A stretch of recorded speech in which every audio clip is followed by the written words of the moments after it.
श्री स्वामी समर्थ, जय जय स्वामी समर्थ. श्री स्वामी समर्थ, जय जय स्वामी समर्थ.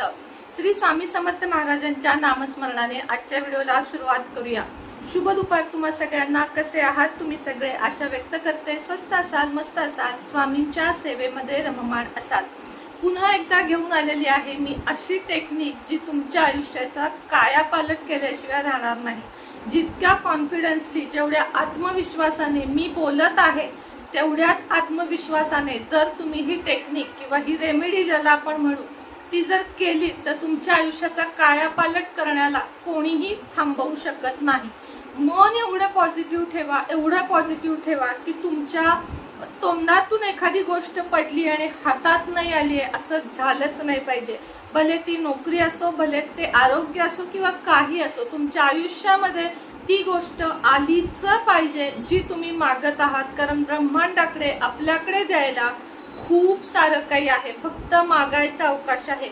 आणि युनिव्हर्सकडे मागताना कधीही भावनात्मक दृष्ट्या मागा. आपल्या भावना जर फिलिंग्स, फक्त काय कळतं ब्रह्मांडाला, काय कळतं तर आपल्या फिलिंग्स कळतात, आपल्या भावना कळतात की या व्यक्तीला याची गरज आहे, ही व्यक्ती वारंवार मला हे मागत आहे आणि आता ह्याला हे देण्याची वेळ आली आहे. हे युनिव्हर्सला, परमेश्वराला अत्यंत जास्त कळतं, आपल्यापेक्षाही जास्त कळतं की या व्यक्तीला कशाची गरज आहे. त्यासाठी दररोज होपोनोपोनोची प्रार्थना ही कुणीही चुकवायची नाहीये. दिवसातून 3 वेळा ती प्रार्थना करायची. जे कोणी नवीन असाल त्यांच्यासाठी एका मिनिटात सांगते की होपोनोपोनोची प्रार्थना म्हणजे काय करायचं. मन पॉझिटिव्ह करायचं आणि अत्यंत भावनात्मक होऊन तुम्हाला 4 वाक्य बोलायचे आहेत जे होपोनोपोनोच्या प्रार्थनेमध्ये बोलले जातात. ते म्हणजे सगळ्यात आधी फिलिंग आणा, ती व्यक्ती डोळ्यासमोर आणा ज्याच्यामुळे तुम्ही दुखावले गेले आहात किंवा तुमच्यामुळे ती व्यक्ती दुखावली गेलेली आहे. दोन्ही एकच आहे. म्हणजे ज्या व्यक्तीमुळे तुमच्या आयुष्यामध्ये काहीतरी दुःख किंवा निगेटिव्हिटी चालू आहे किंवा तुम्ही गिल्टी आहात, त्या व्यक्तीचा चेहऱ्यासमोर डोळा आणायचा आहे. किंवा कुणी नसेल तरी चालेल, पण ही 4 वाक्य अत्यंत भावनात्मक दृष्ट्या तुम्हाला बोलायची आहे. ती म्हणजे I am sorry, please forgive me, thank you so much आणि आय लव्ह यू. आता हे सगळं तुम्ही असं एखादं रेकॉर्डिंग लावल्यासारखं नाही बोलायचं, तर त्याच्यासाठी त्या ज्या फिलिंग आहेत त्या तुमच्या आतून आल्या पाहिजेत की तुम्ही एखाद्याला सॉरी म्हणत आहात किंवा तुम्ही स्वतःला सॉरी म्हणत आहात किंवा तुम्ही स्वतःला आय लव्ह यू म्हणत आहात. या ज्या फिलिंग आहेत त्या मनातून आल्या पाहिजेत. नुसतं सांगितलंय म्हणून जप केल्यासारखं ते म्हणायचं असं नाही. आता जप करताना पण मी नेहमी काय सांगते की अशा पद्धतीनं करा की तो भले 11च वेळा असू दे. 11 माळी नका करू. ज्यांना नाही जमत त्यांनी नका करू, पण ज्यांना जमतायत त्यांनी ती एकच माळ करा, पण अत्यंत जास्त मनापासून आणि पॉझिटिव्ह करा, तर ती परमेश्वरापर्यंत पोहोचते. तसंच या होपोनोपोनोच्या प्रार्थनामध्ये आहे की तुम्ही ती प्रार्थना अत्यंत मनापासून आतून तुमच्या आली पाहिजे की I am sorry, please forgive me, thank you so much, I love you. ह्या 4 गोष्टी तुमच्या आतून रोज आल्या पाहिजेत. आता यानंतर आपल्याला 45 दिवसाचं चॅलेंज घ्यायचं आहे. या 45 दिवसाचं चॅलेंज एका म्हणजे आपल्याकडे जे फोन करतात असे एक जण होते, जे युट्यूब मधले नाही आहेत, ऍक्च्युली आपल्या म्हणजे माझ्या साईडचे आहेत, ज्यांनी मला अडचण सांगितली होती की मला कुठल्याही परिस्थितीत या महिन्यामध्ये असं 5 लाखाचं कर्जाचा हप्ता एकूण साठलेला फेडायचा आहे, अन्यथा माझ्या घराला डबल लॉक, म्हणजे ते म्हणतात ना की बँक येऊन लॉक लावते, तसं होईल, तर मला कृपया चॅलेंज द्या. तर आता 1च महिना त्यांच्या हाती होता. आपली ही रेमेडी 45 दिवसाची आहे, पण त्यांना म्हटलं तुम्ही जस्ट करायला सुरुवात करा, तुमची ती सोय झाल्याशिवाय राहणार नाही असं मी त्यांना कॉन्फिडन्सली सांगितलं आणि त्यामुळं त्यांनी तेवढ्याच कॉन्फिडन्सली ते केलं. आता 45 दिवस तुम्हाला काय करायचंय तर तुम्हाला माहितीये 369चं पोर्टल जे आहे ते तुम्हाला 45 दिवस फॉलो करायचं आहे. सकाळी 3 वेळा लिहायचं आहे. आता त्या व्यक्तीनं जे लिहिलं, काय लिहिलं की मी कर्जमुक्त नाही लिहायचं. कर्ज हा शब्द सुद्धा निगेटिव्ह आहे. तर मला खूप जास्त माझे सेव्हिंग होत आहेत, माझे खूप जास्त सेव्हिंग होत आहेत, थँक्यू युनिव्हर्स. आता त्याच पद्धतीनं तुम्ही लिहायचे जेव्हा सेव्हिंग होतील तेव्हाच कर्ज मिळेल. किंवा मग तुम्ही हे एक वाक्य लिहू शकता की माझी कमाई ट्रिपल चौपल म्हणजे खूप जास्त झाली आहे, डबल ट्रिपल झालेली आहे, असं सुद्धा तुम्ही लिहू शकता. आणि थँक्यू युनिवर्स. आता हे झालं कर्जासंबंधी.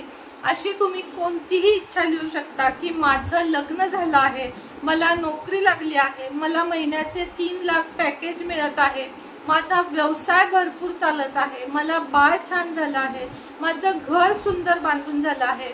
हे तुम्हाला आज व्हिडिओ बघितलात, आजपासून उद्या बघाल, 1 महिन्याने बघाल, जेव्हा बघाल त्या दिवसात तो दिवस तुमचा फर्स्ट डे असेल. म्हणजे आता जर रात्री बघताय तर उद्या सकाळपासून सुरुवात करायची. एक नवीन वही घ्यायची. उद्या सकाळी हलवू नको, उद्या सकाळी 3 वेळा लिहायचं आहे, उद्या दुपारी 6 वेळा आणि रात्री 9 वेळा. असं नाही की तुम्हाला तीच वेळ धरायची, तेच ठिकाण, असं काहीही नाहीये. कुठंही केव्हाही फक्त सकाळ दुपार संध्याकाळ लक्षात ठेवायचं. 3 वेळा सकाळी, 6 वेळा दुपारी आणि 9 वेळा रात्री. आणि ते झाल्यानंतर थँक्यू युनिवर्स लिहायला विसरायचं नाही. आता इच्छा लिहिताय म्हणजे खरडघाशी करताय का, तर तसं बिलकुल करायचं नाही. ती इच्छा लिहिताना आता समजा कर्ज आहे तुम्हाला, तर त्या व्यक्तीला किंवा बँकेत जाऊन तुम्ही 5 लाखाचा भरणा केला आहे किंवा 5 कोटीचा भरणा तुमचा आजपर्यंतचा जो आहे तो करून तुम्ही कर्जमुक्त झाल्यावर कसं फील कराल, किंवा तुम्ही नवीन घराचं स्वप्न गेले 40 वर्ष, 30 वर्ष, 25 वर्ष बघत आहात, मग ऍक्च्युली त्या घरामध्ये गेल्यावर तुम्ही काय फील कराल, किंवा तुम्हाला एखादी परीक्षा तुम्ही पास होत नाहीये, मग ऍक्च्युली तुम्ही ती परीक्षा पास झाल्यावर कसं फील कराल, नोकरी लागल्यावर कसं फील कराल. जो आनंद असतो, जो खराखुरा आतून येतो, तसा आनंद आणून जेव्हा तुम्ही ही रेमेडी 3, 6, 9, 45 दिवस कराल, तेव्हा अवघ्या 15-20 दिवसात तुम्हाला रिझल्ट येईल. ज्या व्यक्तीला आपण ही रेमेडी दिली होती त्याला साधारण तुम्हाला सांगते 17 ते 18व्या दिवशी पैशाची निम्म्याच्या वर सोय झाली होती. त्याची जी देणी होती कुणाकुणाकडून, तो जे घेणार होता पैसे, म्हणजे त्याला जे काय म्हणतो त्याला आपण, ज्याला ती लोक देणं लागत होती, त्यांनी मनानं ते पैसे आणून दिले, काही त्याच्याकडे साठले. असं करून तो पूर्ण म्हणजे एका महिन्यातच 4 लाख कर्जमुक्त झाला आणि उरलेल्या दिवसात सुद्धा त्याचे कर्ज फिटले. आणि आता तो जो व्यक्ती आहे तो ही रेमेडी आता तो म्हटला मी मरेपर्यंत करणार, सोडणारच नाही. आपल्या इच्छा मरेपर्यंत जशा संपत नाहीत तसे उपाय सुद्धा करताना मनापासून आणि होकारार्थी करा. चला सांगितलंय म्हणून करून बघूया, उपयोग नाही. आता कमेंट मध्ये पण इतके निगेटिव्ह लोक येतात. खरं सांगते अशा लोकांचं काहीच होऊ शकत नाही. आपण त्यांना काय करायचं, फक्त बाबा तुझं ठीक आहे. आता हे जे व्हिडिओ आहेत ना, हे अनेक चॅनेल्सला असतात, हिंदीमध्ये असतात, मराठीमध्ये असतात.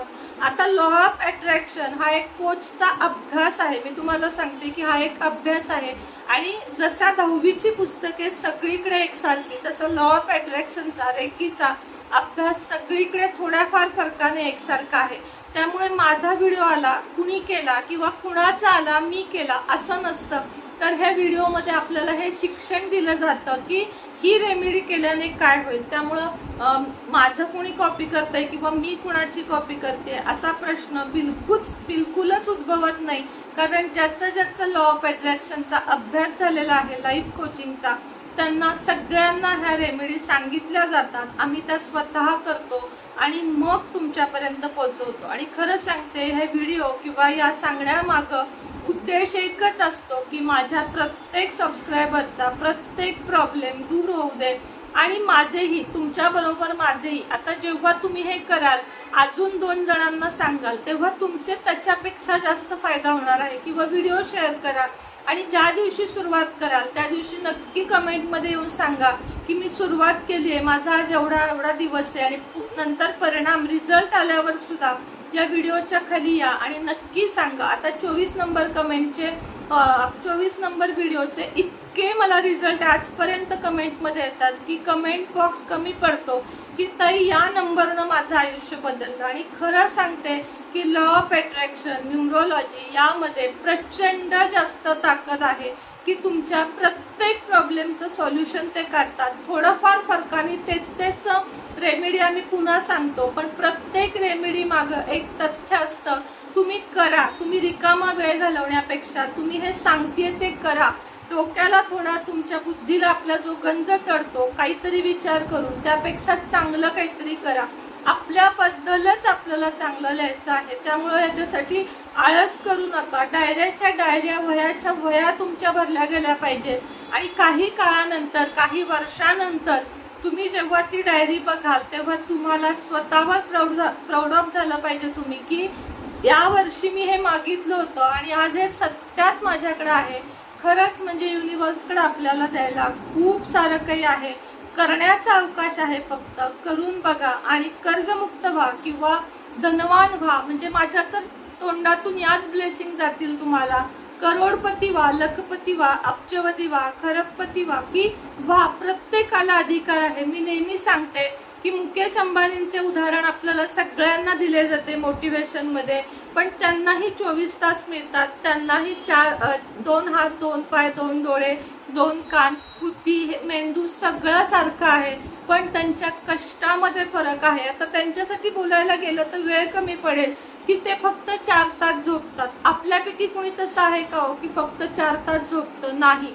आपले पंतप्रधान नरेंद्र मोदीजी सुद्धा फक्त 4 तास झोपतात. बाकी सगळा वेळ ते कामासाठी खर्च करतात. पहाटे उठतात, या वयातही व्यायाम करतात, या वयातही फक्त आणि फक्त हेल्दी फूड खातात आणि या वयात त्यांनी स्वतःला देशासाठी झोकून दिलं आहे. म्हणजे एक तुम्हाला सांगायचे की एका कामाच्या मागे जर आपण लागलो तर ते होईपर्यंत त्याचा पिच्छा नाही सोडला तर दुनियेतली कुठली ताकद, दुनियेतली कुठली वाईट शक्ती, करणी, बाधा काहीही तुम्हाला थांबवू शकत नाही, जे तुम्हाला हवं ते प्राप्त करून देण्यासाठी. चला तर मग आजच्या व्हिडिओमध्ये इतकीच माहिती होती. माहिती जरा जरी आवडली असेल तर जाता जाता एक लाईक करा, कमेंट करा आणि कमेंटमध्ये तुम्हाला ही रेमेडी मी नक्की करणार किंवा थँक्यू युनिव्हर्स लिहायला विसरू नका. श्री स्वामी समर्थ.